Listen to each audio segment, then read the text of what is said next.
Sabi natin si Duterte, if you don't want to go there sa mga investigasyon niya ng Senado at ng Kongreso, get arrested. Magpa-aresto ka.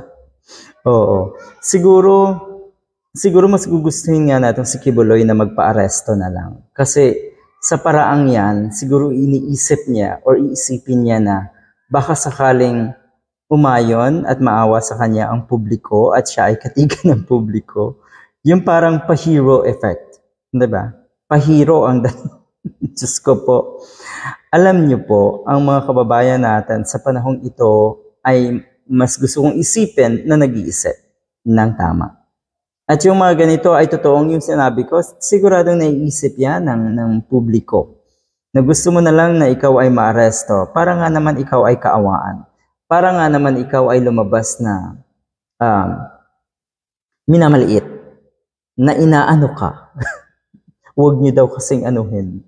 Irespeto niyo daw ang karapatan ng isang Kibuloy. Abay, oo naman.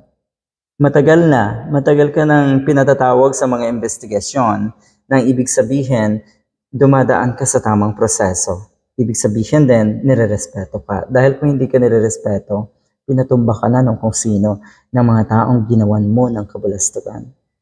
So yan. Ano daw? This is a free country. If you do not want to go there, get arrested. I'll give him the free choice. Ito daw yung advice natin si Digong ni Digong kay Kibuloy. Ito ba yung magpapakita talaga? So titignan natin. Yung nakwento ko po sa inyo na posibleng magpa-aresto na lang para nga doon sa kuno ay mas iba ang magiging dating nga na parang siya ay kaawaan at magiging hero. Nakakatawa, no?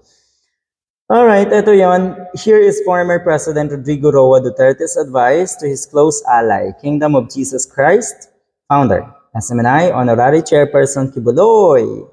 Doon nga sa kanyang mga sampina against this person.